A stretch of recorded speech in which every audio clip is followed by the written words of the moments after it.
Hey everybody, welcome to this ON1 live event. I'm Hudson Henry. I'm very happy to be hosting this event here in my studio in Portland, Oregon. I'm a local adventure travel commercial photographer, and it's really my privilege to be a coach in the ON1 Plus community. We're going to talk a little bit more about ON1 Plus as we go along with this event. I'm happy to be joined by Dan Harlicker. Hey, thanks for having me. Hey, I'm Dan. I'm the product director at ON1. I've been with ON1 for about 11 years now. Before that, I was a professional photographer, digital imaging consultant, and educator.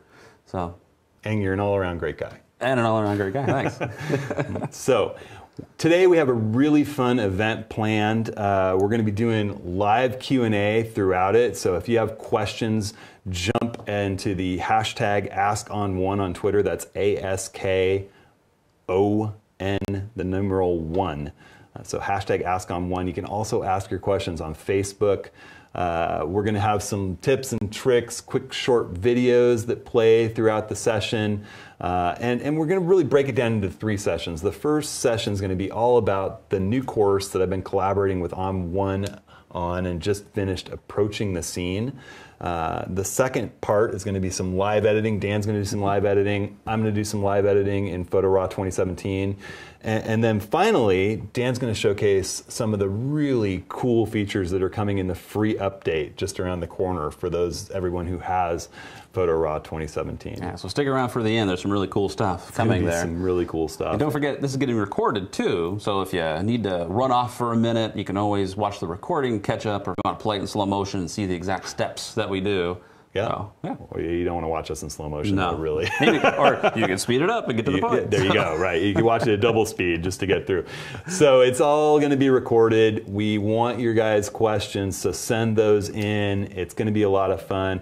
We're going to start off here before we delve really deeply into what Approaching the Scene is all about with this little promo video that kind of gives you a taste for it.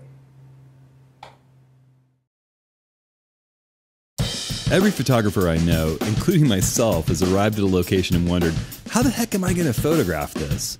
How do I even approach this scene? Whatever scene you're photographing, finding a way to answer that question is at the core of creating a meaningful image. So I designed a course to shed some light on this and show you how I approach different scenes. There are plenty of courses that cover the latest camera technology or editing techniques, but this course is different. In each lesson, I approach a different scene, from scouting the location and choosing the right gear and camera settings to editing my captured images. I cover low light scenes, sports and action scenes, location portraits, black and white scenes, panoramic mergers, time lapse, and a bunch more. Solving the mystery of how to approach a new scene is one of the most difficult but rewarding challenges we face as photographers. So I'm really excited about this course, and I hope you'll check it out.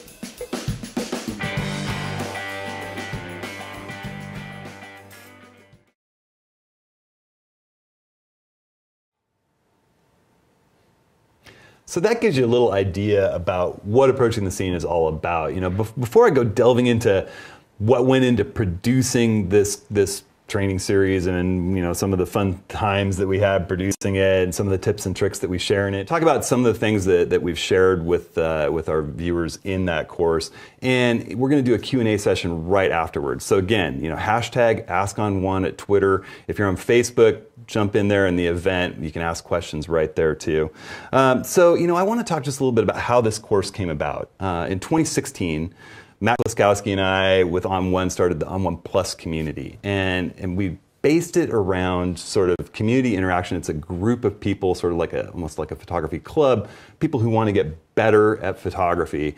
And one of the core things it's based around is a set of courses, both editing, post-production, and field work. And I designed a course in 2016 called Landscape and Travel that sort of goes into each individual aspect of photography.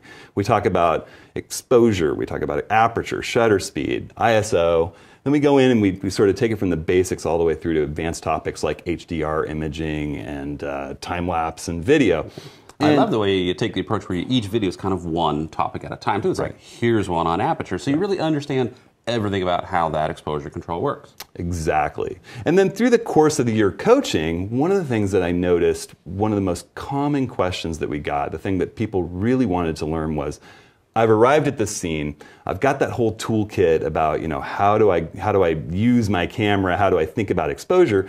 But I'm looking at this scene and the light isn't what I expected, or it's a really complicated foreground background setup, or the weather's not cooperating. How do I really capture the image that I want to capture when I arrive at a location? And so we decided for 2017 to design this course called Approaching the Scene, where literally every episode takes a scene and you go from scouting the image even before you get to the scene. What do you do at home on your computer to think about the scene before you ever get there? Research, using your cell phone when you arrive we use some software. My favorite is Sun Surveyor. I talk a lot about that in the course. Sort of figure out at the magic hour, where's the sun going to be? Is the Milky Way going to be visible tonight? Should I stay up late? Think through the scene. Look at the foreground, look at the background. What camera should I be using? What lens should I be using?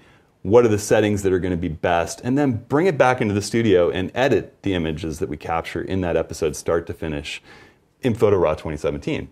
So, it's a really kind of a holistic approach to a scene in particular in each episode. And I think that it's a really unique kind of whole image. Yeah. From And start to I think finish. it solves a real common problem. Everybody's got the tools. You all have the cameras and the lenses and the equipment, and you've built a basic foundation of knowledge to be able to control that stuff.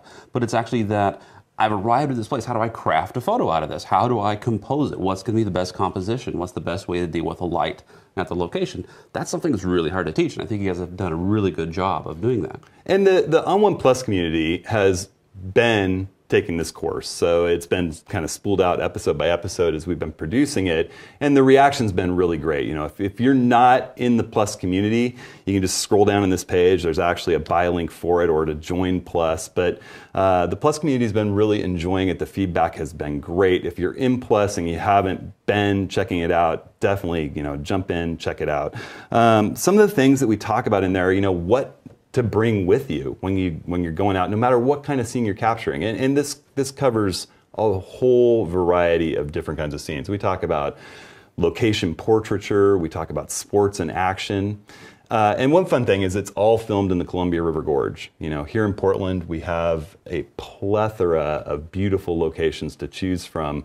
The Columbia River Gorge is a great one because you've got, it's gorgeous. Yeah. You've got wide scenic vistas, you've got, spectacularly shaped ridges and rock formations, you've got waterfalls, you've got people engaged in all kinds of exciting sporting activities. We based one episode of Approaching the Scene just on photographing sports and action and really focused in on kiteboarding, which is a passion of mine, and I have some friends that are pretty darn good at it, so it was fun to get out there and photograph them showing off their stuff. And one of the things that we talk about is, what do you take with you no matter what type of scene you're approaching? And I've got some essentials. I always bring my cell phone with me.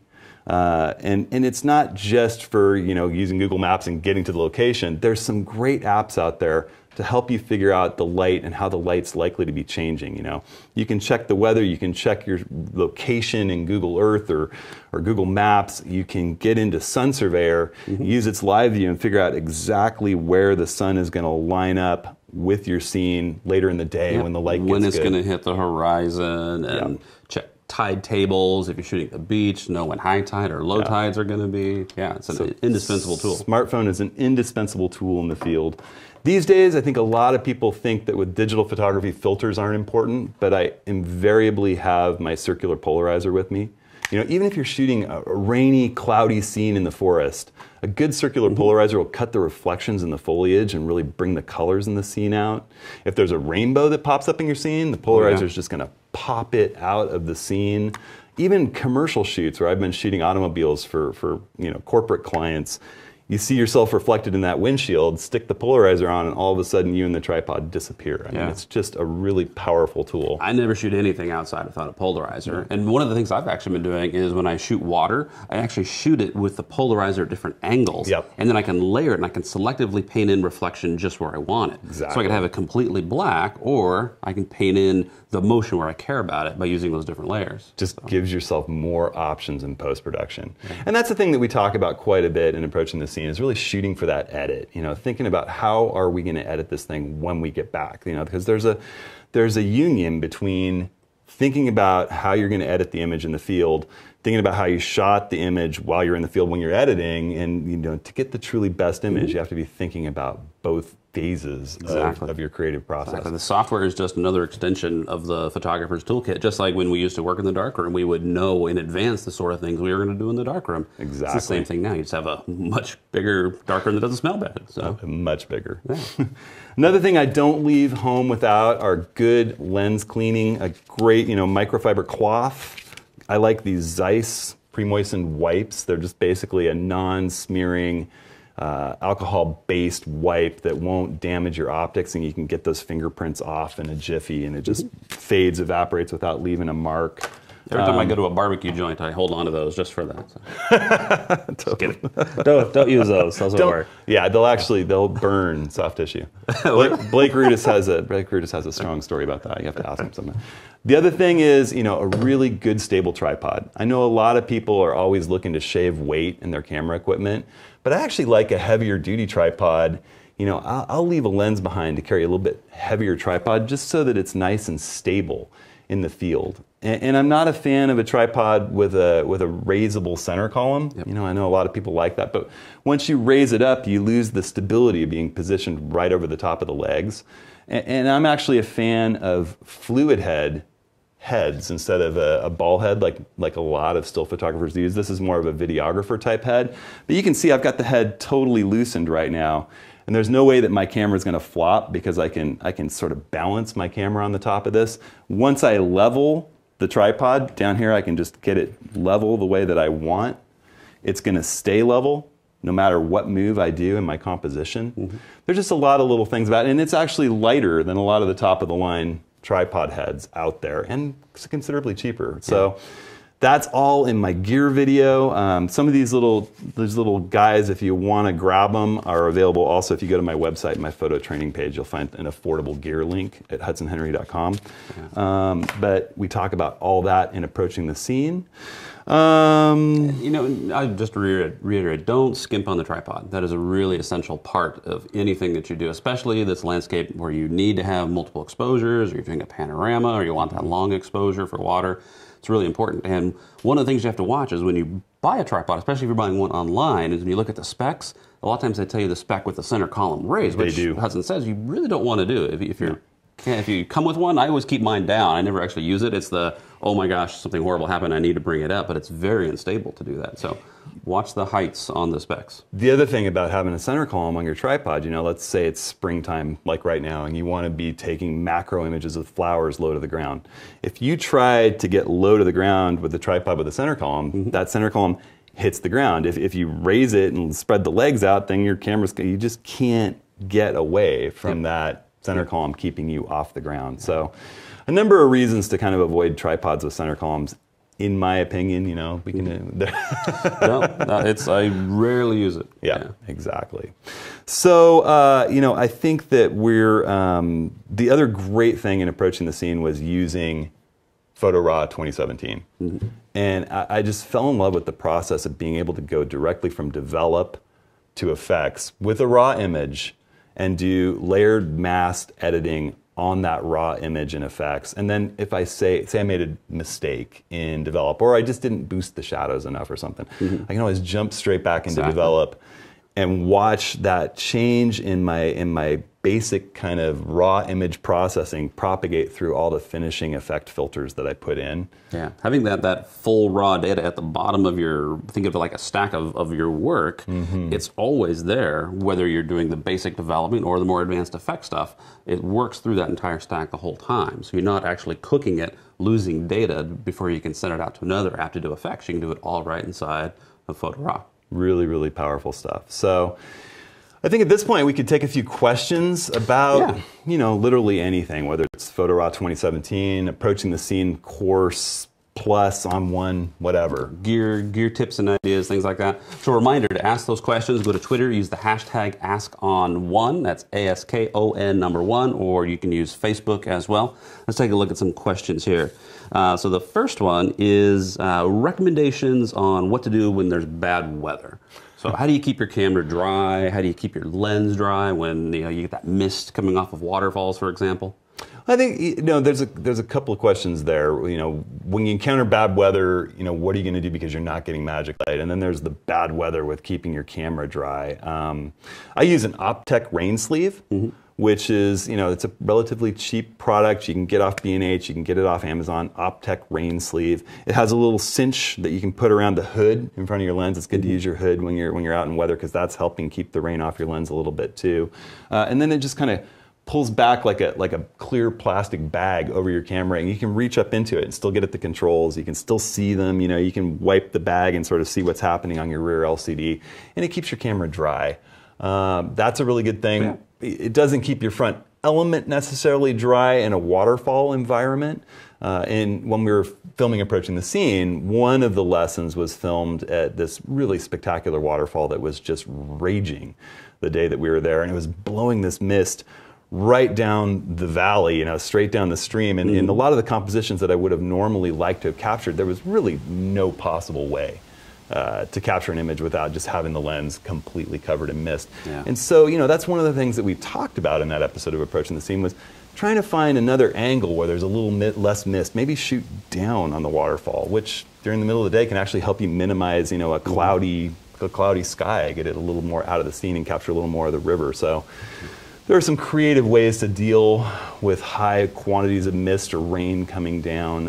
I think when you talk about how do I deal with bad weather and you're out traveling and it's really important to you to capture a great image of a location, I think the blue hour is a tip that a lot of people don't know about. What is blue hour? Describe that. So the blue hour, about 45 minutes or an hour before sunrise, about 45 minutes or an hour after sunrise, the sky goes blue. It doesn't matter whether there's a heavy fog. It doesn't matter whether it's a complete overcast.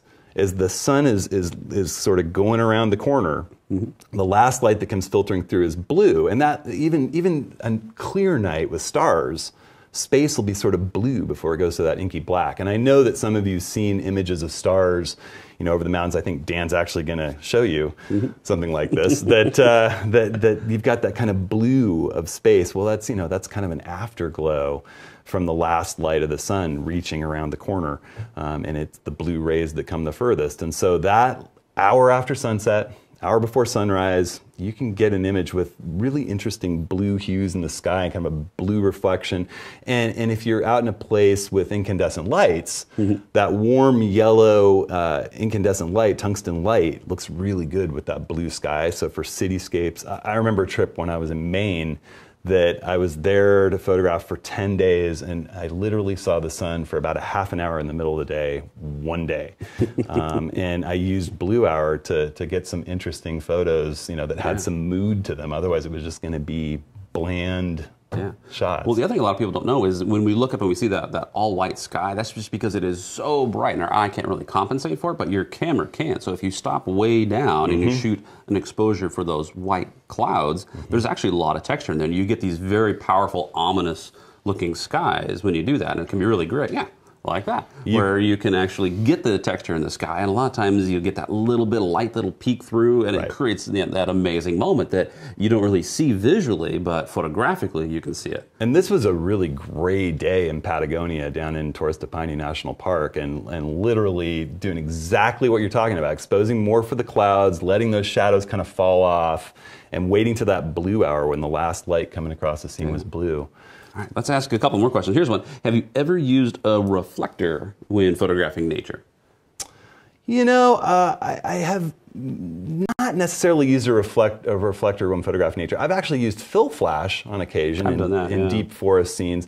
Usually a reflector, I've used a reflector when photographing people in nature, just to get a little extra light. Say you're shooting into open shade, you're in the forest, there's really no direct light, but you can find a sunbeam and you've got your portrait subject with that kind of dark forest background. If you can just get a little nice reflected light on your portrait subject, it's not a bad idea to have a reflector with you for that kind of thing. I use it when I do macro photography, especially on those cloudy days where I want to be able to kick in a little extra light. But rather than carrying a reflector, because I honestly don't use it all that much, what I do carry is kind of a multi-purpose thing, is a white garbage bag, a white plastic garbage bag with some rubber bands. So I can use that to cover my camera when it's raining if I need to. Just poke a hole in and put the rubber band around the lens. It's kind of the poor man's version of a rain cover, and you have to shove your head inside of it, but it smells like Febreze, so there's a plus. But you can use it for a lot of other things. You can use that like a reflector because it's white, so it reflects. Sure. If I get through the end of the day and I'm hiking out and I haven't used it for anything, I pick up garbage on the way out and I pull out garbage with it. So it's a very multi-purpose thing to carry. Muddy shoes to put them in the car. Exactly, muddy shoes. I remember Art Wolf saying that he often travels with at least 2 white shirts.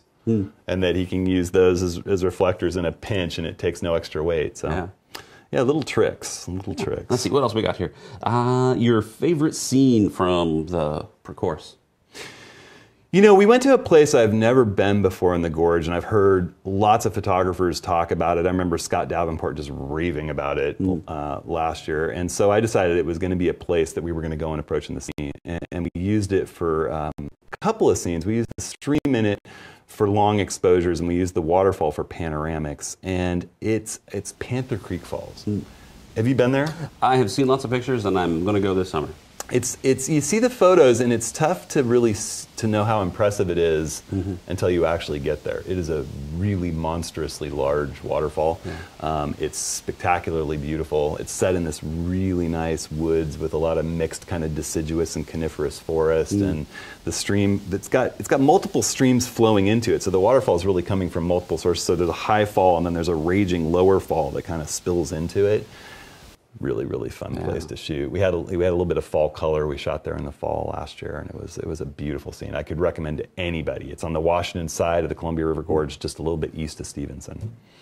So, kind of along with that, what's your favorite place to shoot in Oregon? Oh, man. That's a tough question because it's a super diverse state. You know, I think a lot of people think of Oregon and they think Mount Hood, they think of the Oregon coast, they think of the deep rainforest, which we have a lot of in approaching the scene, but there's also the desert on the east side. You know, you've got Smith Rock State Park, you've got the Alvord Desert and Steens Mountain, Hart Mountain National Wildlife Refuge, John Day, the Painted Hills. I mean, the list kind of goes on and on. We have desert to the coast. You know, I think the Oregon coast is one of the most beautiful places in the world to shoot. I'm pretty partial to the Oregon coast. I like that a lot too. My favorite spot is actually almost to the coast in a little town called Mapleton. There's a series of waterfalls called Sweet Creek. And there's about 12 waterfalls and about a mile trail. And it's this best kept secret. Hardly anybody but the locals know about it. Not anymore. Probably screw it up now. But I love it because it's just such a huge density in these small little waterfalls. It almost reminds you of some of the East Coast Appalachian waterfalls because they have these really wide, low current falls. And I just put my rubber boots on, and you can almost walk up the stream and shoot pictures. Great spot. All right. Well, that's on my list. Yeah. That's east or west of Eugene. Yep, west of Eugene, so just on the road to Florence. Cool. Yeah. Cool. All right, let's see. I think we probably have time for one more. We talked about tripods a lot already. How about apps for following the sun for your phone? You know, I'm a huge, huge fan of Sun Surveyor, which used to be only for Android. The equivalent for iPhone was PhotoPills. Yep, or Sunseeker. Or Sunseeker. Yep. But Sun Surveyor is now available on both platforms. It has a great sort of ephemeris section, which is a lot like photographer's ephemeris. You can see where the lines on the map are going to be at different days for the sunrise, for the sunset, for the sun and the moon at a particular location, what the moon phase is. And then it has this neat section called Photo Opportunities. And I used this when I went to Moab last month with Blake Rudis. And Blake was not, well, I mean, he loved it. But at the same time, he's like, we really have to get up at 2 o'clock in the morning? Yes, we do, because the Sun Surveyor has this cool section called Photo Opportunities, and it literally shows, you know, that at 2 a.m. to 3 a.m. the Milky Way is going to be visible, and then you start getting the pre-dawn light coming in and wrecking it. But the Milky Way is rising at 2. It's at this angle. It's really, really great. That's really cool. And then you can get out there. And it'll also show, you know, the full moon's rising in a colorful sky on this day, and so you literally set the calendar to the location where you're going to be, and it'll show you opportunities that are going to exist during your trip there. You can just mark down a list on the calendar. And then when you actually get to your location, there's a live view, and you can just pull up the camera on your smartphone, and it'll show you the track that you can just hold it up, and it'll show you a dotted line track of where the sun's going to rise and set, where the moon's going to rise and set, and you can sort of find out where you want to put your tripod for the good light. Yep. If you don't have your phone, here's a great tip. When you're timing sunset, stick your arm out at hand's length. Each finger is 15 minutes. So between the horizon and wherever the sun is, just count up those as 15 minutes. All right. So here's a great question. Do you revisit areas for seasonal shoots?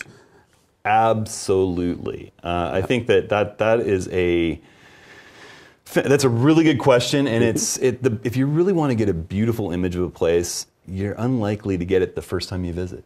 There's a spot here that I love to photograph called Larch Mountain, and literally I've been up there dozens and dozens of times. There's a lot of places in the gorge that I go to time and again, and they're different in different seasons, they're different in different days, and particularly if you're like me and you really like to photograph in good light, every sunrise and sunset is slightly different. You know, you never know what the sky is going to do and what kind of light's going to come. And the light changes at different months of the year. You know, there's an infamous photo that Galen Rowell figured out years ago in Yosemite, the Horsetail Falls. It's on a specific day in February that the sun comes through backlighting that falls, and they just turn fiery golden. And you'll see, you know, hundreds of photographers lined up on that day, but that's because he spent so much time there, he figured that out. That was not something that he, you know, researched on the internet. You have to sometimes spend time in a location.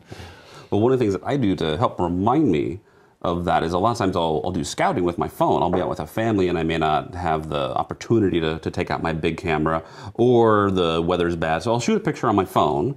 That way I get the GPS coordinates for it. And then when I put it back into Photo Raw, I set a green color flag for it. Green for me is my revisit tag. So whenever I'm going to go out and I've got the opportunity to shoot, I'll do a filter for all my green ones, and I'll look through those and say, oh, you know, that probably looks better. I went there in the winter and it wasn't very good, but now that it's springtime, maybe the water flow is better. It'd be a good time to go back and visit that beach. So that's really brilliant. I haven't thought of using a color tag for that. That's a great idea. Or you use a keyword or whatever works for you. Sure. Let the computer do the work to help keep track of that stuff. So you can go back and find it. Yeah, wonderful. Great idea. All right, cool. Last question. There's a few folks out here who aren't familiar with what ON1 Plus is, so I guess we should probably tell them. Well, okay, so for those of you who are a little unfamiliar with ON1 Plus, if you scroll down on the page, I think there's a join link, and it's a community of people that want to become better photographers. And I coach there. We have a whole series of guest coaches. Every month we have a different coach from a different discipline. We have tips and tricks videos. We do monthly critiques where everyone who submits an image gets a critique from a coach. We have challenges with cash prizes and gear prizes. We have this vibrant forum of people that you can ask a question anytime. There's a button, Ask a Coach, and either myself or a guest coach will jump right in there and answer your question. There's a community gallery for people to share their images and comment. And there's a core set of courses, of which Approaching the Scene is one that we've talked about. Landscape and Travel from last year is that one that really covers the basic fundamentals of photography all the way through advanced topics, sort of a topic per episode, per lesson. And that one, you know, looks at all kinds of different scenes to sort of showcase, you know, aperture, for example. A little different than Approaching the Scene, which is just about a scene with each episode.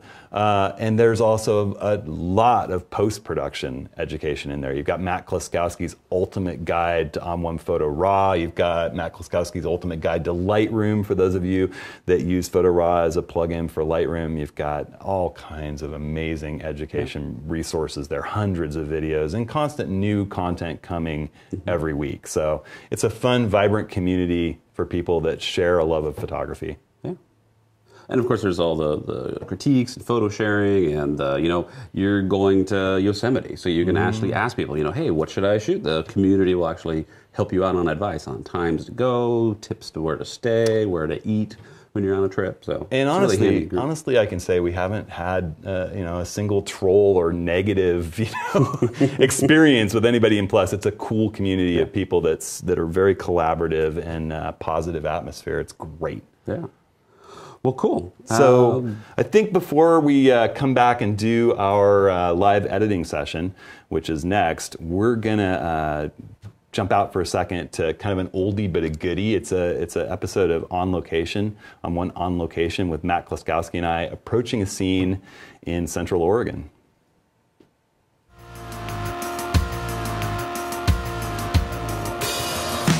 There you go, being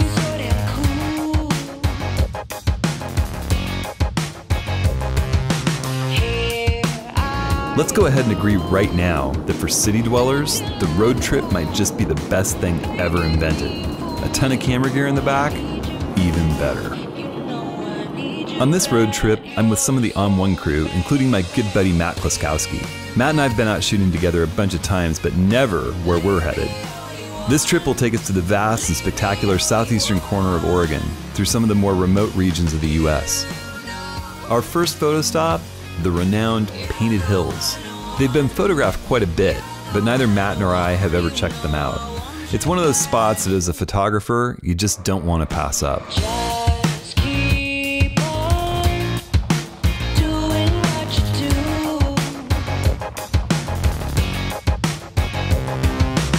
I'm so gone. After showing up right as the sun is setting, we get what we can. In the end, we made the best of it, and it was well worth the short detour, even though our results were a little mixed. We're hauling, but trying to get here in time. Beautiful clouds all the way. Kloskowski effect, like no clouds. Dude, I'm right here. I don't know. We've never explained the Kloskowski effect, but the effect is whenever I show up to a scene, any good clouds that happen to have been there are gone. I think when we pulled up, we kind of had an idea of what we wanted to shoot, and that wasn't really panning out because it was back there with Blue sky. blue sky. We'll call it blue sky instead of what you called it before. So I mean, your gears switch and you go into, okay, so you shoot what you're supposed to shoot, which was the Painted Hills, which are pretty, but then after that you kind of go where the action is, and I think a lot of outdoor photographers would do that. You go where the action is. The action was the opposite way, where there were clouds. Straight into the sun. Yeah, right into the sun, but it some was prettier beautiful because clouds. it was rimming down. Probably to me, one of the biggest takeaways is we all have kind of an idea in post of what we want to do.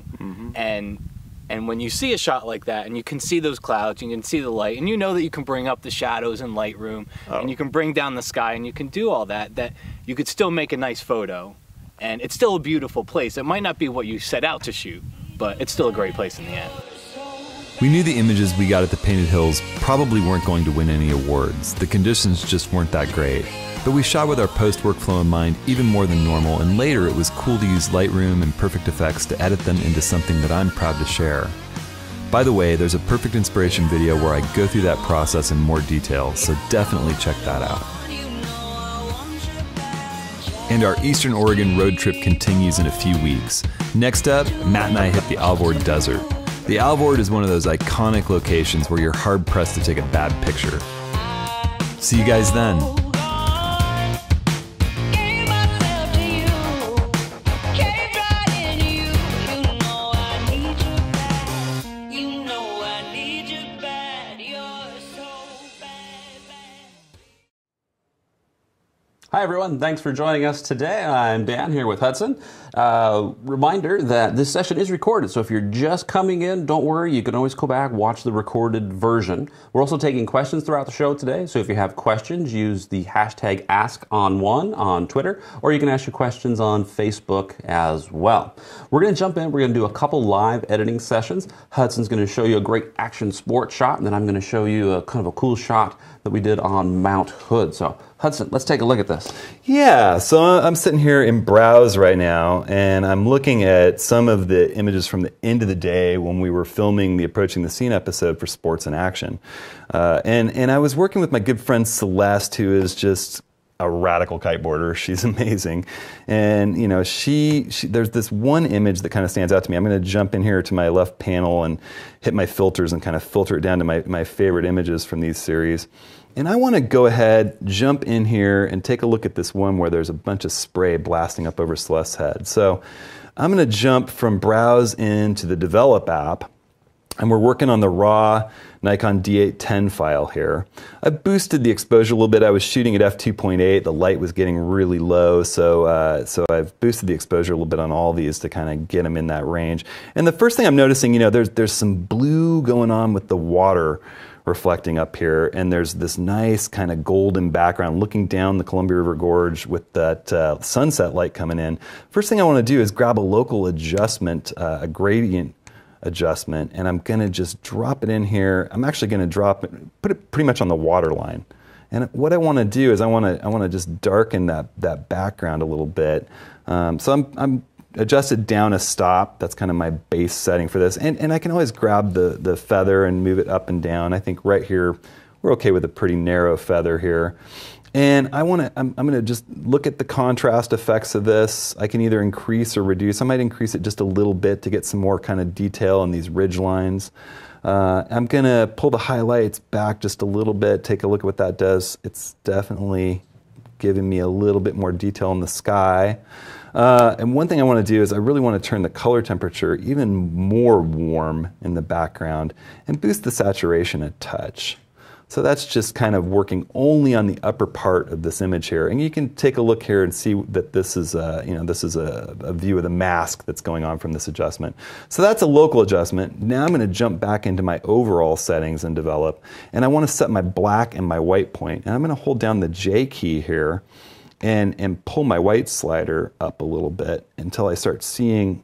See, I think we're probably losing red. I'm going to jump into histogram here and have a look at the histogram. The right side of this histogram is pure white and the left side is pure black. So if things move off to the right, I'm losing highlight detail. So I'm holding down the J key and moving this white slider a bit.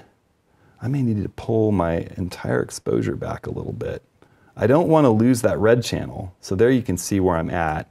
And we've got a little bit underexposed foreground. So what I can do is jump back into local adjustments and well, actually, I'm going to just work with shadows here in the overall settings. This is one of the great things that you always have access to your local adjustments.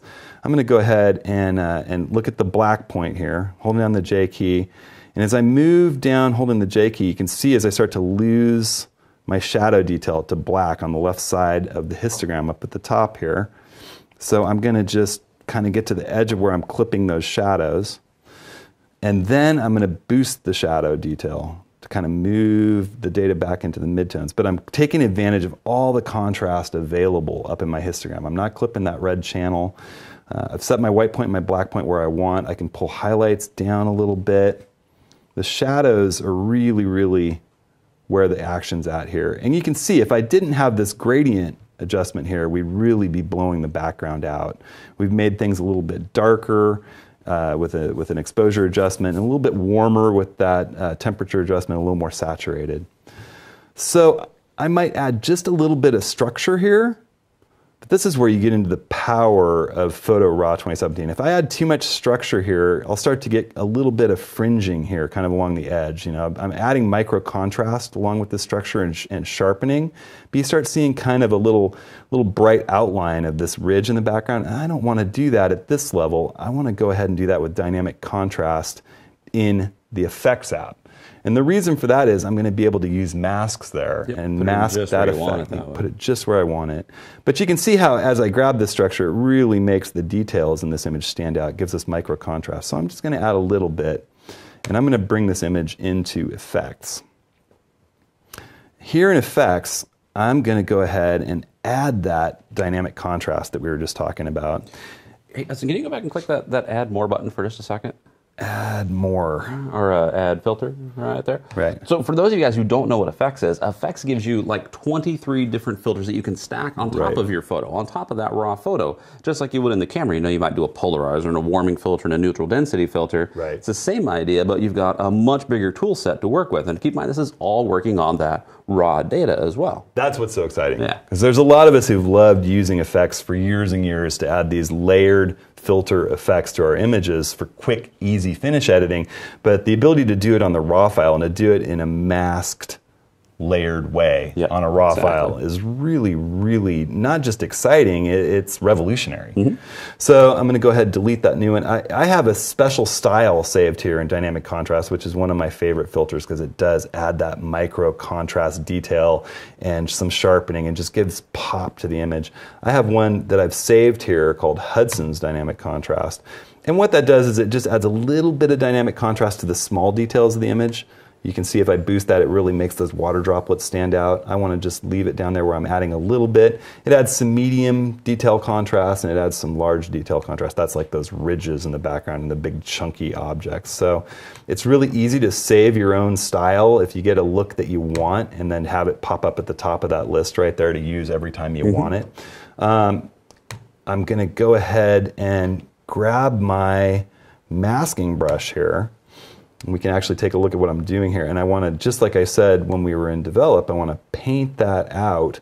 I'm sitting here at 100% opacity up above, and I want to paint that out of the areas that I don't want to add contrast to. You know, and I think that's an interesting point. A lot of people add contrast throughout their image, whether they're doing it at the raw develop level or whether they're doing it in effects, stacking in a filter. And you know, we spend a lot of money on lenses that render nice, soft, out of focus details in our image. And then if you add contrast back in, it kind of chunks up and ruins that nice, soft, smooth, kind of buttery out of focus effect. And so there you see, I've just sort of chosen where I don't want contrast applied. The next thing that I'm going to do is I'm going to add another effects filter on top of this stack that's a color enhancing filter. And there are a whole bunch of styles in here that are all fun, easy, you know, just drop them in, add them, get the look that you want. But I'm going to go in and control this one. I want to work on the oranges. Let's see, orange. And I'm going to just change the tone a little bit. I'm going to kind of get a little more burnt look to the oranges in this image. Going to go from yellow more towards red and get just a little bit of that kind of pre-sunset glow in there. I want to boost the saturation just a touch. And I could actually control the brightness as well. I can tone it up, tone it down. I think it's pretty good as it is. And then I want to go in and work with the blues a little bit. And I could actually darken the blues, brighten the blues. I'm going to just add a little brightness in there. I think that's pretty good. And I think that's got our color enhancing done right there. Yeah, I love that warm, cool dichotomy, and that's a classic juxtaposition in photography. Well, and it really plays on these complementary colors with blue and orange. Another thing I want to do that just shows the power of the software, whether I'm in develop, whether I'm in effects, I can do some local adjustment work. And here I want to work with my local adjustment brush. And I'm going to go ahead, just grab the local adjustment brush. I'm going to, instead of, I want to add a new local adjustment layer. And I'm going to, instead of reducing the exposure, I'm going to add in about a stop of exposure. And I'm going to resize this brush using the bracket keys. And I'm just going to paint a little exposure into my friend Celeste's face right here. And I'm going to go ahead and use the perfect brush, the perfect masking brush here, which is just only going to work on the tones that I have the crosshairs of my cursor over. And I want to just sort of paint a little exposure in on the bar handle for her kite control, as well as just this little bit of orange in her leash that's kind of coming through the water here. And there's some blue details on her harness that I think I can pull out here. And we're just going to make her stand out of this big spray that's coming into her face a little bit.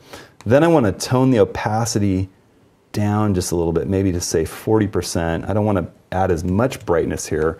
I'm just going to brighten up her hair and the detail in her hair. That's, you know, she's this fiery redheaded gal that is an amazing kiteboarder, and I want that wild hair and the spray to stand out. She actually loves this shot. It kind of looks like she's the predator or something coming through here. It does. So I'm going to jump back into the nav view here, get my fit view, and you can see what this has done here. Wow, that really makes it pop. It really does make it pop. And the neat thing is, you know, I can come back here and tone it up, tone it down. Obviously, you don't want that much, but to just about the point where we want it, I think about 0.7 exposure looks really nice, makes it pop. And, you know, one of the things I really love is that I can access these local adjustment layers, whether I'm in developer effects. I go back here to overall settings, I'm right back into my effects stack, and I'm going to go ahead and add one last finishing touch, which is a vignette. And Dan's going to laugh when I say it, but the big softy is the one that I constantly reach for. Everybody starts with a big softy. I just love the way that the big softy, you know, renders images. And the thing I like to do with it, to really see what I'm doing, I turn the feather all the way to 0 so I can see where this vignette is. And then I'll resize it. I'm going to make it, I'm going to shrink it down some. You can grab this little crosshair here and make sure it's centered up on Celeste.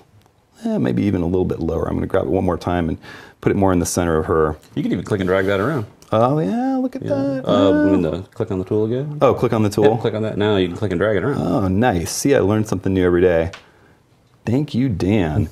So I'm going to go ahead then and turn that feather back off. And a lot of you are like, ooh, that's way too much. Well, I agree. You know, at its beginning, it's always set at 100, minus 100 exposure. I'm going to tone it way back. I just want it to be a nice, subtle effect. But what it does is it really draws your eye in, you know, and makes this whole thing stand out. And you know, the power, I think, it makes Celeste stand out of the background of the image. That's what I really want. I want to focus your attention as a viewer in on my subject. And you know, I think one of the things that's been so exciting working with Photo Raw 2017 is the ability, after doing this finish editing work on your RAW file. Now remember, all this is non-destructive. We can always go back and undo anything we've done. We're just editing the metadata here. I can go back into Develop and tweak my RAW processing. Maybe I think, you know what? It's still a little bit dark for me. I could push the shadows a little bit more, and boom, you see it propagate through all the finish editing work and all the local adjustments that we've done.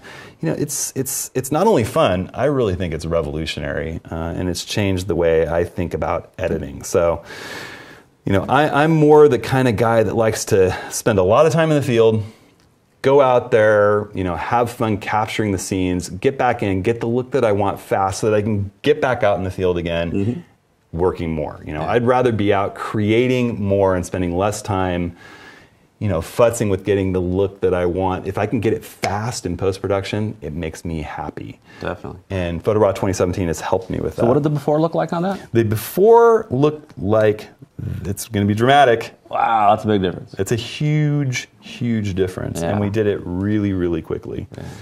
So there you go. You know, another thing that's fun, sometimes when I get done with editing an image, I come back, I look at it, and I say, whoa, you know, maybe I overdid it just a little bit.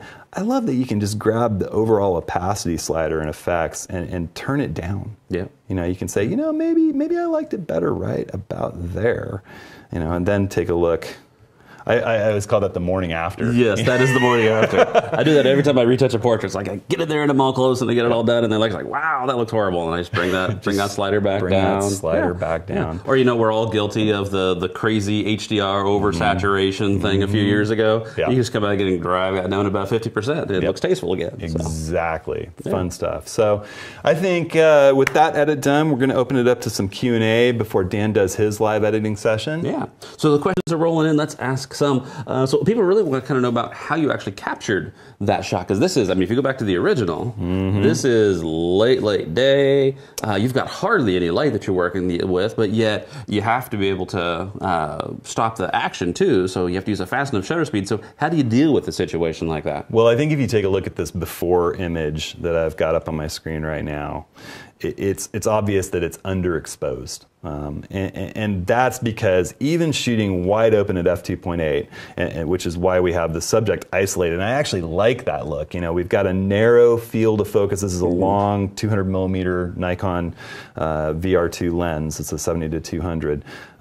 It's even at, you know, I think I was shooting in shutter priority mode, which is what I like to do for sports action. I don't want that shutter speed to drop down to where my motion is blurring if I don't want it to be blurred.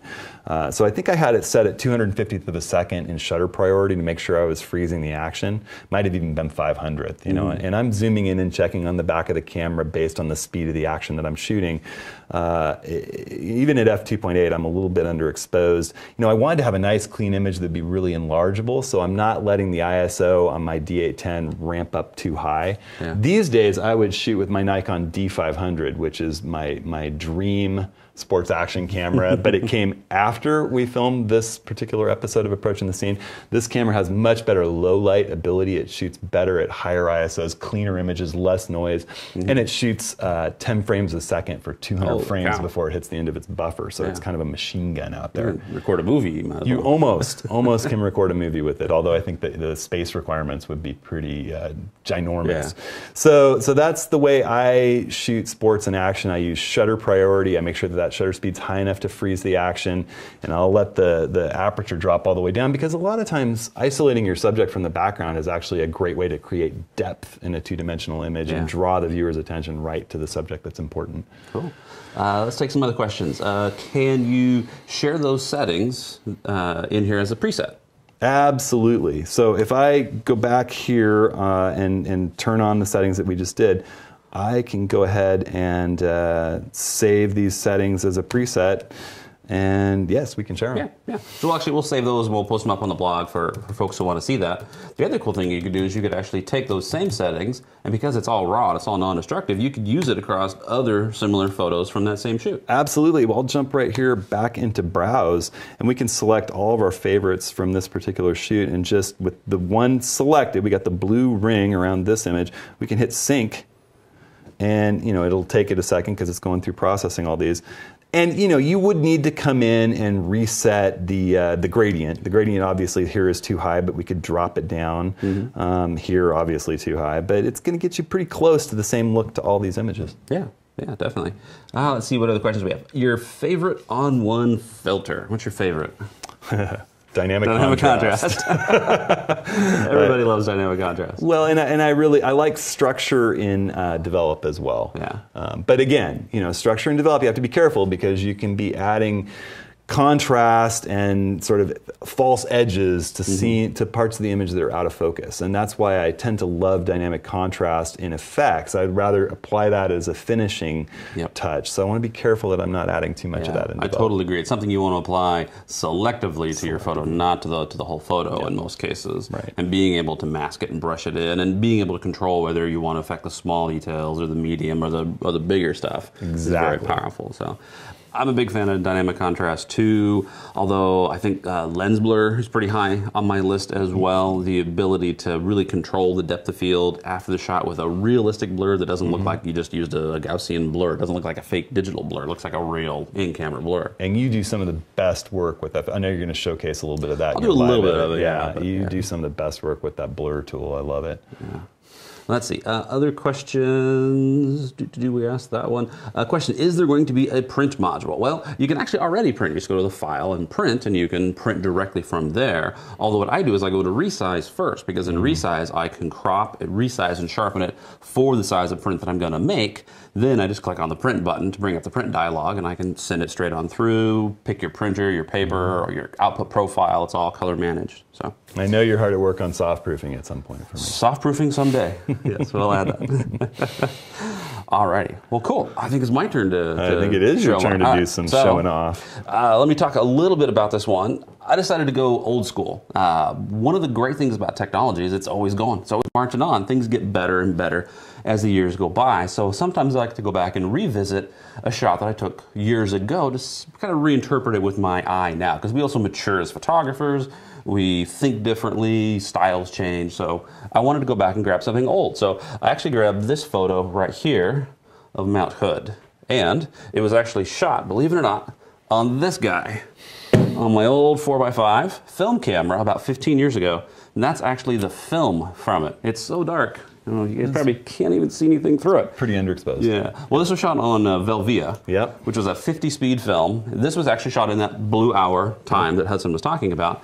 But I was just guessing on the exposure. It was so dark, my meter couldn't even tell me. So I was going, well, I'm going to try it about this and see what I can get. So I had a drum scan. This was the best scan that I could get out of this old piece of film. And you can see it's pretty muddy. And if I zoom in, you can see all that horrible noise from that scan. A lot of it's from the scan. I mean, this is a 15-year-old scanner. That was what they produced, even the best scans back in those days. And noise reduction technology wasn't very good back then. So let's go through, and I'm going to reinterpret this with more of a modern look. What I would have wanted to create it if I had a digital camera there at the time. First thing I'm going to do is I'm going to take this photo. I'm going to send it to layers. This is already a cooked TIFF. It's not a raw photo, so I'm going to send it straight to layers. I'm going to kind of use that as my home base because we're going to do some advanced masking stuff in here. So I'm just going to click on the layers button. It'll launch into layers, and then the first thing I always do is I always make a copy of my photo. That way I've got a backup that I can always go back to. So I'm just going to click on the copy layer button right there. There we go. And I'm also going to create a mask very quickly because at the end of this, I actually want to put a different sky into it. So I'm just going to grab the quick mask tool over here, and I'm just going to make kind of a lazy brush stroke through that sky.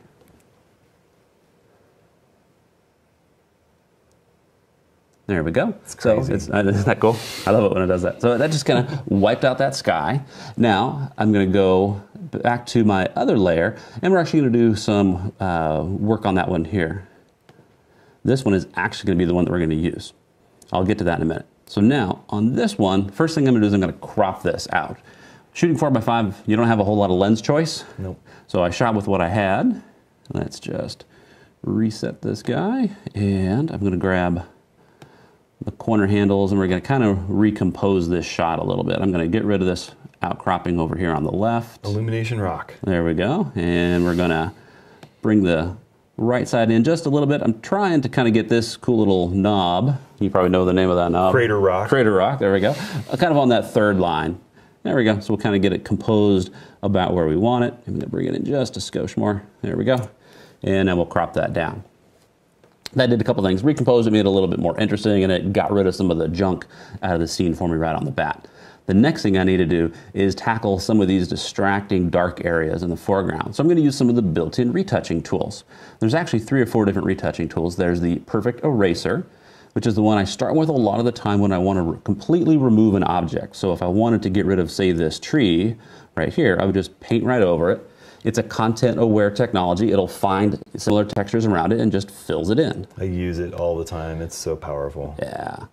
It is probably the most powerful retouching tool that is automatic in there. So I'm just going to use it to zap a couple of these spots that are annoying. It also does a great job of honoring edges. It does a magnificent job with dust specks that are in complicated clouds. Yeah. And it's wonderful. Yeah. But the other tool that I use quite a bit is the good old-fashioned clone stamp. It's hard to beat the clone stamp. Before I do that, though, I'm just going to get rid of the ski lift over here that I don't really like.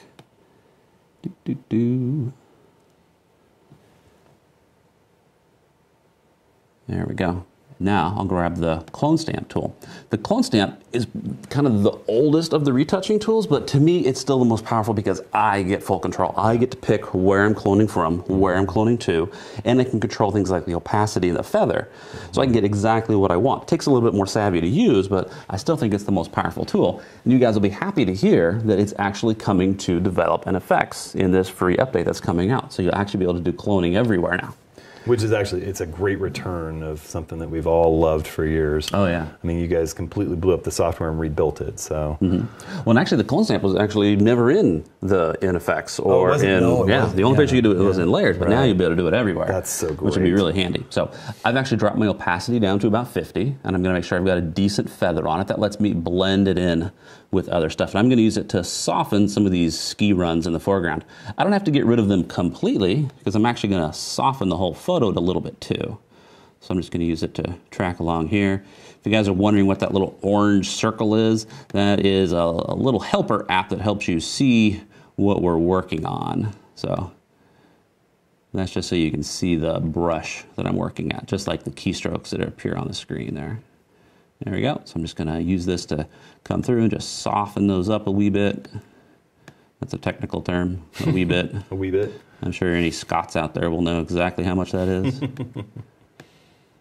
There we go. So just to kind of soften that up a little bit and remove some of those distractions. Now we're going to go and we're going to optimize the photo itself. So I'm going to take this layer, I'm going to make it a smart layer by clicking on the smart layer icon. What that does is it lets me go to develop or effects and lets me work on it in a non-destructive way. Any of the adjustments I do in develop and effects, I can go back and I can readjust them. It doesn't actually cook that information into the photo. And you can see because of that little icon there, the wheel, that we've got a smart layer there. Yeah. So now I'm going to click on develop.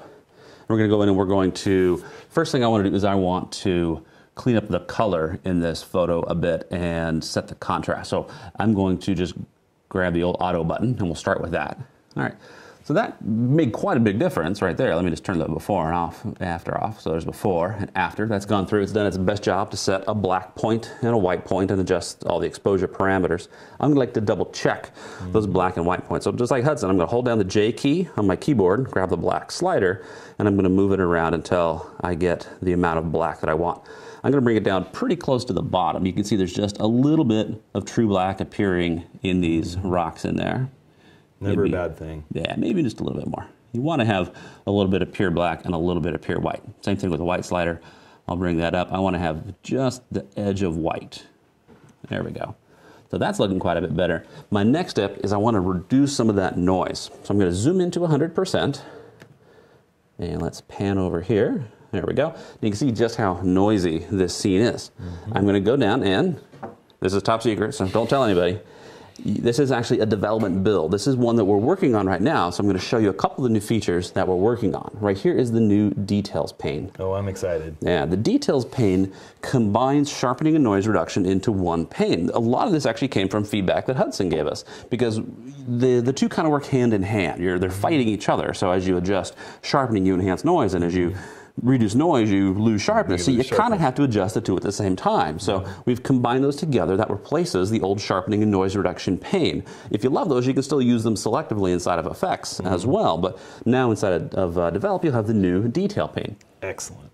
The color noise reduction is phenomenal. So you can see the color noise in there. You kind of get those Christmas tree lights in the area.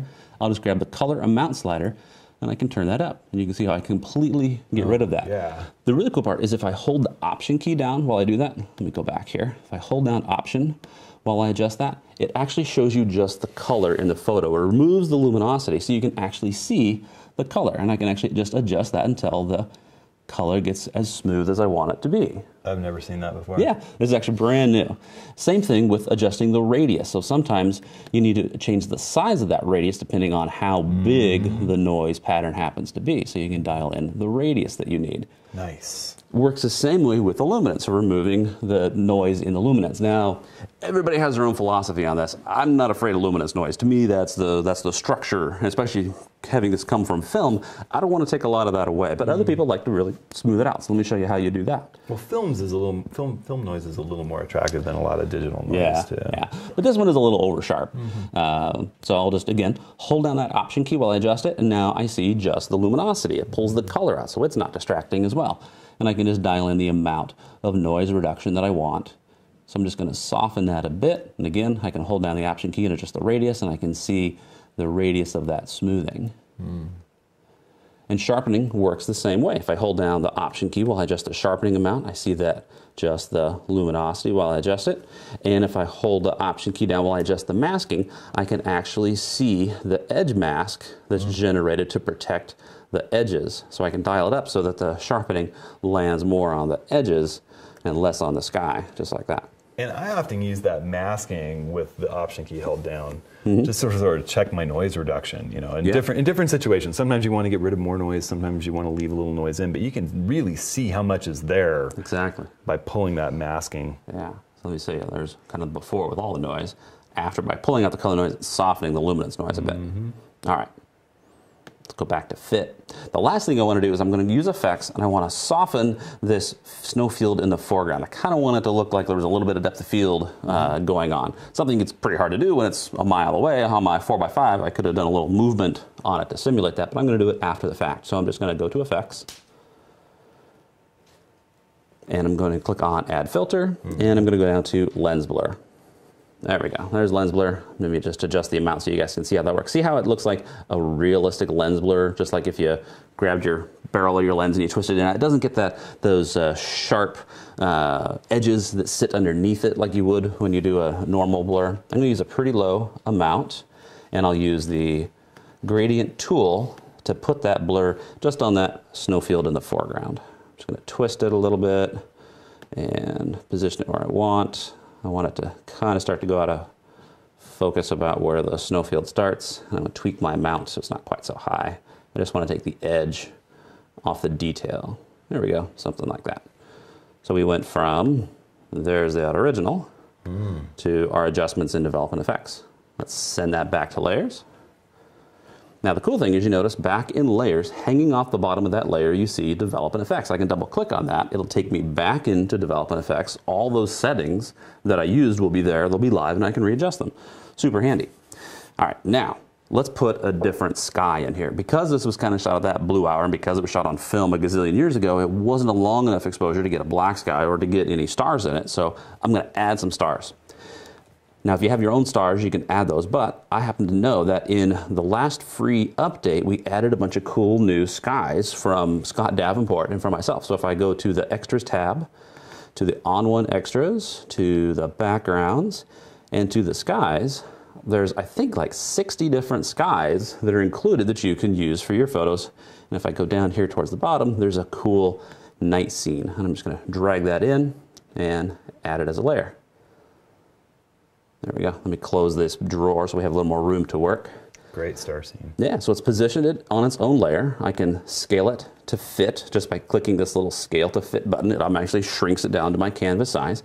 And then I can continue to position it with the move tool all I want. I think what I'm going to do is I'm just going to grab the bottom handle here and I'm just going to bring it up so that it's underneath the edge of the horizon, just so that it completely covers the sky, somewhere around there.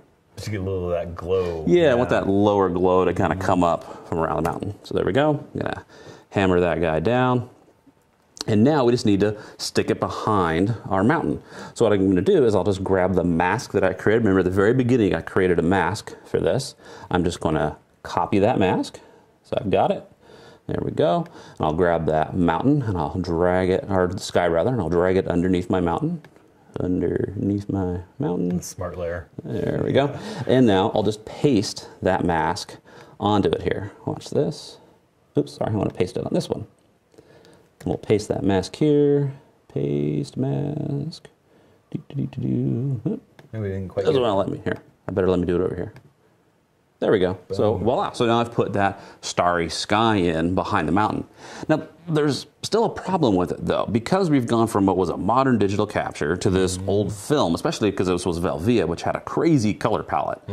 The colors just don't quite harmonize. It doesn't look realistic yet. So let me show you a different way to blend in your sky. This is kind of the way that we've always taught it, is you mask the sky out that you don't want, and then you put the new sky under it, but you could actually flip that around. You could actually do the sky on top and use the mask to blend it in. So let me just walk back a couple steps and I'll show you what I mean here. So let's reset our mask on this one.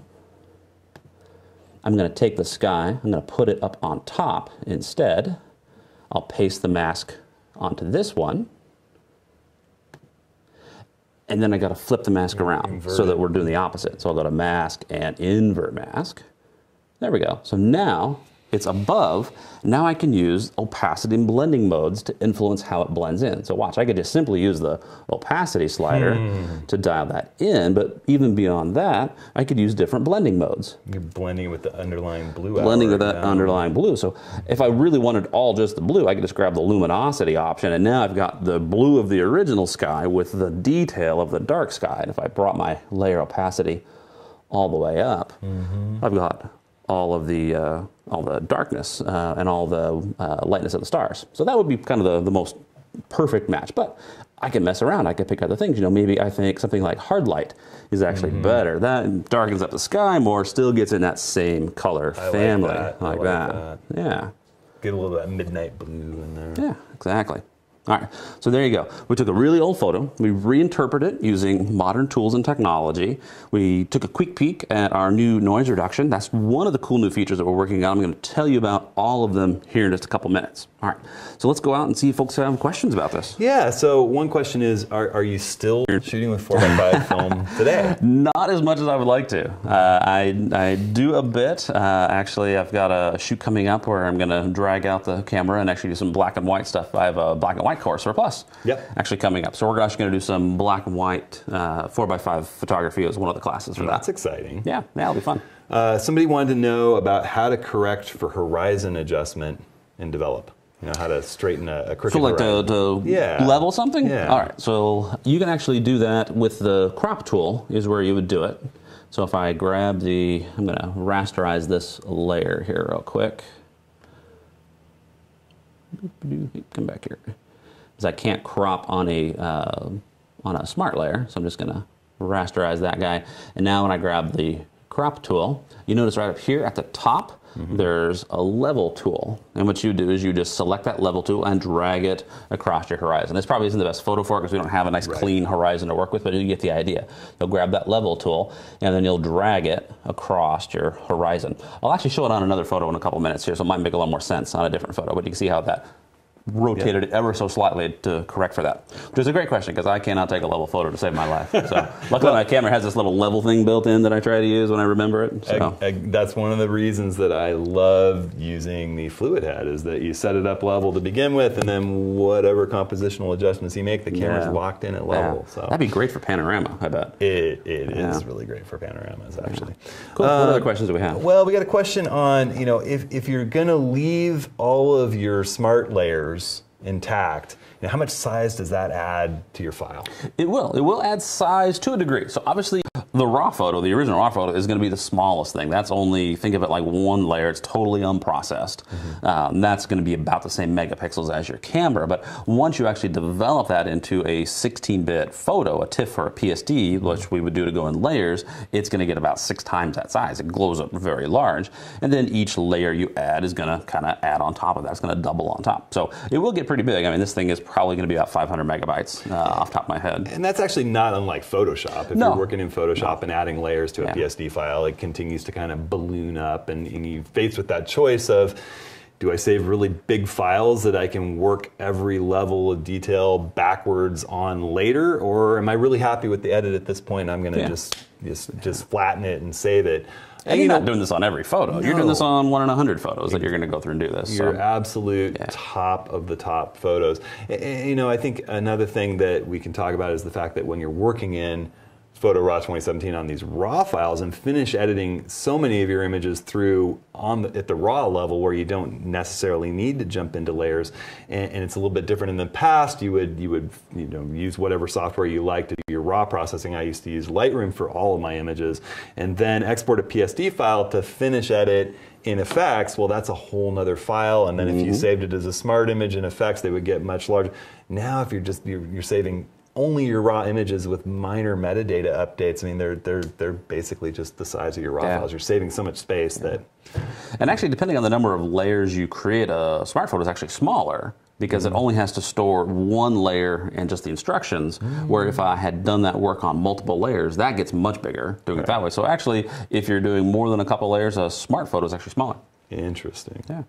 Cool. What other questions do we have out there? I think that's probably about all the time we got for it. We're gonna jump into a video really fast, and then we're gonna take a look at what's coming next in the next big free update for Photo Raw 2017. And we're going to we're recording all this. If you've just joined us, you're going to be able to watch the whole thing live later. So thanks so much. We're going to jump into an actual short clip that goes along with Approaching the Scene, our brand new course. It's just on the exposure triangle. It's sort of a bonus video that comes along with Approaching the Scene, just to kind of cover the basics of exposure. Yeah, and once you really understand exposure and you understand how those variables work together, that's like an epiphany for photographers. It is. That's when it unlocks the complete understanding of how you can control everything. It's the difference between putting it in green mode or auto mode versus being able to really think through how these parameters are actually going to affect my shot. And that's an interesting point. I think that I like to recommend people, if they seem at all confused about how aperture and shutter speed and ISO are working together, check out this exposure triangle video. And if you want to delve even deeper, then if you're a Plus member, just jump back into the landscape and travel course, or if you have the landscape and travel course that we put out in 2016, that goes really into depth with a lesson on each aspect of exposure. So with that, we'll run this.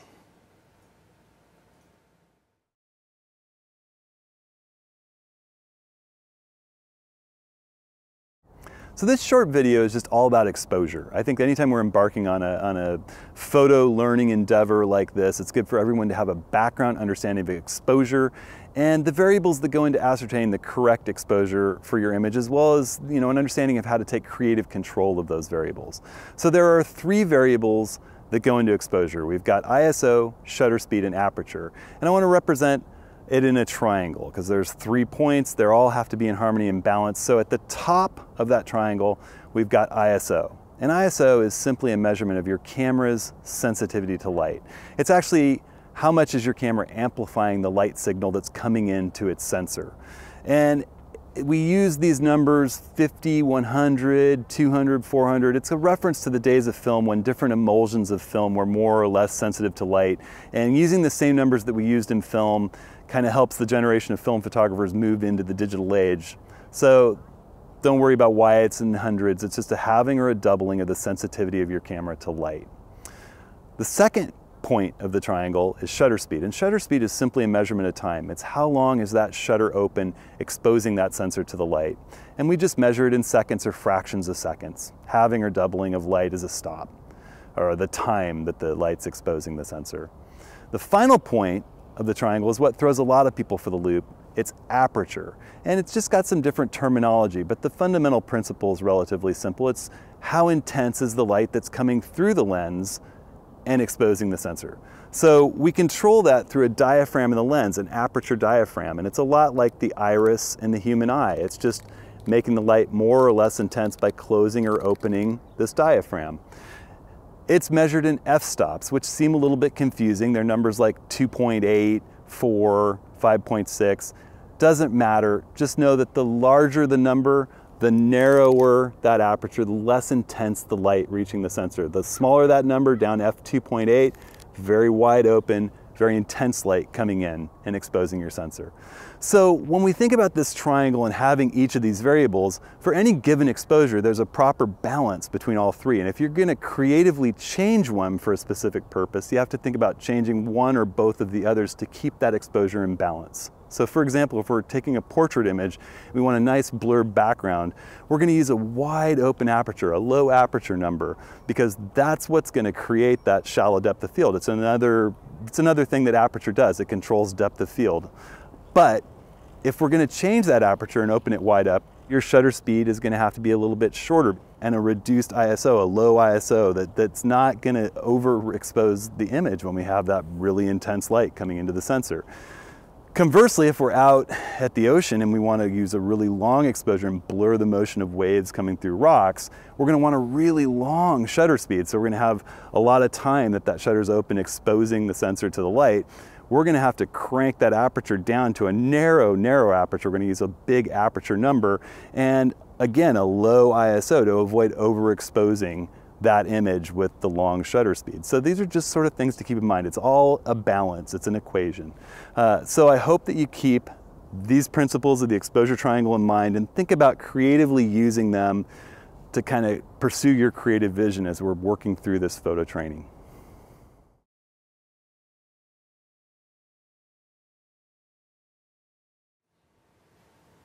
That is such a great video, and I think it's really helpful. You know, when I always tell people about exposure, I always tell them it's kind of like baking a cake. You can bake a cake for 250 degrees for 20 minutes, or 500 degrees for 10 minutes. You get the same cake, right? Yeah, you might have a little, It might be a little crunchy on the outside. Molten in the middle, crunchy on the outside. Yeah. But you know, molten lava with cake. exposure, it really is this trivariate equation. You know, well, that sounds terrible. But for those of you that like math, I mean, if you change one thing, you just need to change the others equally, and you're going to come up with the same brightness in your image. You know, it comes down to that.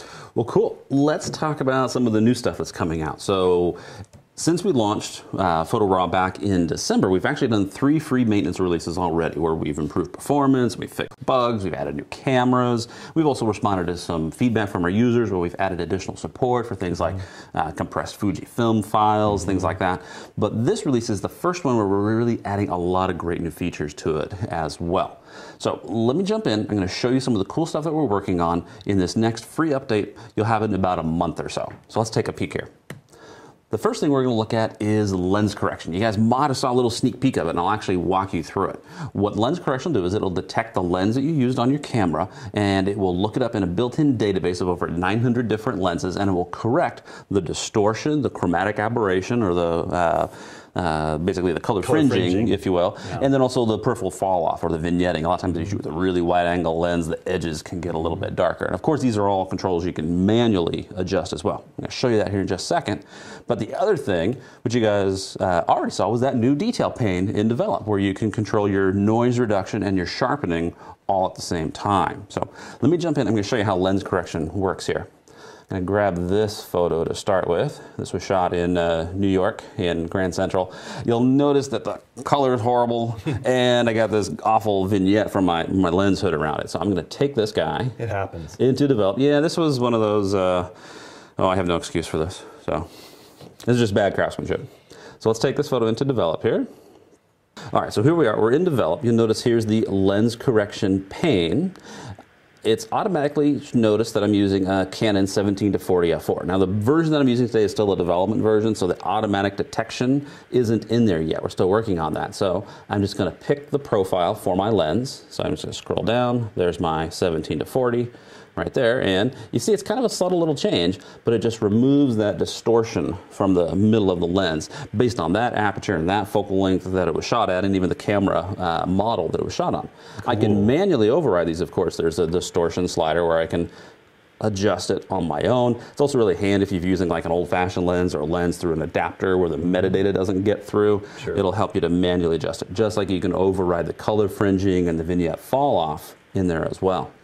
Well, I like the color fringing controls. Yeah, it's very simple. I mean, it does it automatically based on the profile, but then you can override it too. And especially if you've got like an old JPEG where it was more common to get that color fringing, you can go in and remove it off your highlights. So. Well, and some lenses are worse than others too. Oh yeah, yeah. So while I'm here, let's fix that color up a little bit. I'm just going to grab the gray dropper tool. Let's click on something that we know should be grayish. That's a little too cool, so I'm going to warm it up a bit. I'll hit auto tone to bring a little contrast in. Let's grab the crop tool, and I'm going to crop off my sin of the filter holder a bit here. We'll make it a little bit more squarish. Maybe something more like that. So there we go. So we went from there, a throwaway shot, to something that's probably usable by using just a little bit of developing that new lens correction tool. Well, and that lens correction tool is really important for the guys working with Micro Four Thirds for the folks. Definitely. Yeah. And the lens correction is detected and applied automatically right through browse. So as you see your thumbnails in browse, that lens correction will be applied to them automatically too. That's great. All right, that's just a couple of the things. Let's go back and look at some more of the stuff that we're working on. So we're also adding a new compare mode to browse. This is going to help you to pick out the best in a series of photos. So you can select multiple photos, zoom and pan them all at the same time. I made a little video so you guys can kind of see how this works. So you'll start off here in browse, and then all you do is you select the photos that you're interested in comparing. So I've got kind of a series that are all the same here. So I can just go through and I'll just shift click to select the ones that I want, and then I'll enter compare view. And in compare view, that large preview area in the middle gets split up to show each photo, and I get a film strip at the bottom. I can now go through and I could remove the photos that I don't like. I can just use my mouse, or if I use the slash key, the deselect key, it'll throw those out. And as I throw those out, you notice how the preview area reshuffles around. And gets bigger. And gets bigger, yeah. And then I can zoom and pan on the individual photos. Just click to zoom in, drag to pan. Now that's cool for one photo, but you can actually do it on all of them at the same time. Just hold the shift key down when you do it. So if I shift click, it'll actually zoom all of them at the same time to the same spot. And then if I hold the shift key down while I pan, it lets me pan around. So I can actually see in like a family shot which one is the sharpest, which one has everybody's eyes open in. So super handy new tool. That's crazy powerful. I can see using that all the time. Yeah, I've been really excited about having that one come. All right, another thing we've added, and this is actually really based upon feedback from our users. This is something we were going to do next year, but users have said they really wanted it, is we brought up advanced search. It's going to give you the ability to search through your photos, looking at additional fields and with a lot more power than what we had in the past. So let me show you how this will work. Over here in the filters pane, you notice there's a new little advanced roll down. If I roll that guy down, I see some new options. The first thing I can do is I can decide whether I want to search all of the criteria or anything that matches any of my criteria. So it's basically an and or an or search. So I could search for cats or dogs, or cats and dogs is a classic example. So let's go through a scenario here. Let's say that one of my lenses I think is a little soft when it's wide open. So I'm going to search for all the photos that I photographed with that lens, my 70 to 200 2.8. And I'm only interested in the ones that I shot wide open. So I'm going to filter by the aperture. So I can come in and I can grab f2.8, so that's the wide open shots. You notice each time I add something, it narrows it down. There's still like 700 shots in there. I've only really noticed it recently on my 6D though, so I can go down and say only the ones that were shot with a 6D. So just the photos on this camera, this lens at this aperture. Now I can go in, zoom in, and look and see if there really is an issue there. So it's a really powerful new search tools right here inside of Browse. That's really cool. Yeah. You can see that as a great way to create albums too.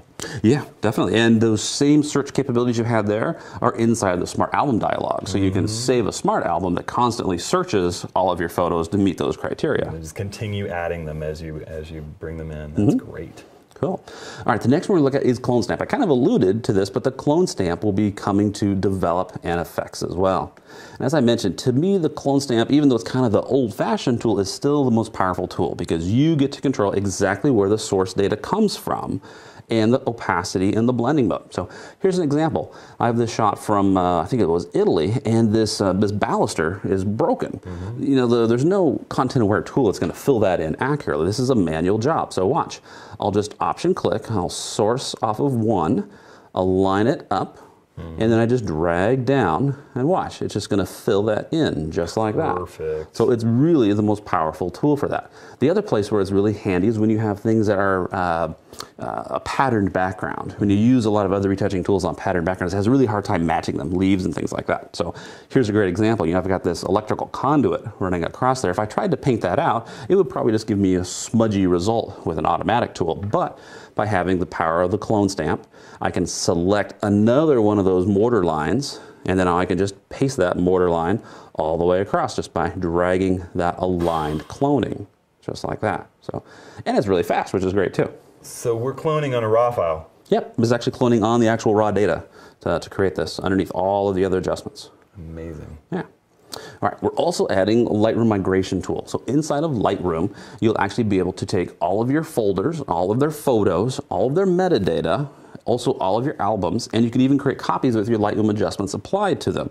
So it'll make it really easy to migrate your stuff from Lightroom over to PhotoRAW. Here's kind of how it works. So you go up to the File menu in Lightroom, go down to Plugin Extras, and then you just select Migrate Catalog to ON1 Photo. And it'll bring up this this rather ugly but very informative dialog that'll tell you what's going to happen in here. So everything in Lightroom that's in a folder, you know, whenever you add a photo, it appears in a folder. All of those folders, all the photos inside of them will get migrated, and all the metadata that you've added, so all the keywords and descriptions and favorites and all that stuff will get migrated over. You also then have the option to migrate your collections. They'll turn into albums. And if you have edits on your photos, you can create copies that have those edits applied. So if you've spent a lot of time in Lightroom adjusting a photo, you've done a lot of local adjustments or dust spotting, you're not going to lose that. It'll create a rendered version and in TIFF for JPEG or PSD that you like so that you can bring those over. So hopefully that'll make things a lot easier. That's not all. There's even more stuff coming. There's some new improved management for presets. You can delete preset categories. You can rename preset categories. You can even export a preset category. It'll even include any of the textures or borders that were inside of it. So it's a great way to back up and share content that you've created. Another one that's really big, and this is one that we've added again based on feedback from the PhotoRAW project, is the ability to stack presets and effects is coming back. So you can actually option click in the preset browser and it will insert it right into your effects stack, just like it used to. But even better, now when you hold that option key down, it'll actually change all of the thumbnails to show you what they're going to look like. And last but not least, you'll be able to rotate everywhere. So today you can only rotate and browse. You'll soon be able to rotate inside of Develop and Effects as well. So lots of great stuff coming. Again, a lot of this is all decided upon based on the PhotoRAW project. I hope you guys have heard us talk about this. The PhotoRAW project is a page on our website where you can go in and you can tell us what's important to you. You can add your own feature ideas or comment on ideas that other folks have had. You can vote on them, and that really drives our product roadmap, what we're going to do. As a matter of fact, several of the things you saw here were not on our original roadmap that we talked about back in December or January, but based on feedback from our users, they said these other things are more important to us than those other things. So we've responded, we've changed our roadmap, and we're adding these new features. Those other things will still happen, they'll just happen a little later in time based on priority. So definitely visit the PhotoRAW project. It's the place to go to add your feedback so that we can continue to build a great product for you guys. And before we wrap up the session, I want to remind everybody this entire live session has been recorded. You're going to be able to watch it later. If you have questions that haven't been answered at the end of this, jump in. If you're in photo, if you're in ON1 Plus, I'm going to create a forum in the Ask a Coach just about this live session for anyone to ask questions, and I'll be checking it through the day and answering questions. And you can always go to the Photo Raw project if you're not a Plus member. And we have just a couple of questions before we wrap up, Dan. Someone's asking when we're going to see virtual copies. So virtual copies is something that we're working on. It won't be in this next release, though. It'll be in a future release after that. Okay. Are there going to be any speed enhancements in Browse? Browse is something that we are constantly working on. So there's always improvements to stability and to performance coming along. There will also be a ton of new cameras that come along with this. So that's definitely something we're working on. You'll see there was quite a bit that changed in .1. You'll see more changes here, and I've got more slated for a future release after this one too. And we got one question asking about how much this rapidly coming update is going to cost, and that's an easy one. It's free. It's $0 for everybody that has Photo Raw 2017. These updates are coming free, and they're coming soon. So yeah, I think that just about wraps up this live session. Thanks so much, everybody, for joining us. We're going to have another live session when the update releases, so look for that, and we'll see you then. yeah. Thanks for coming. Bye-bye, everybody.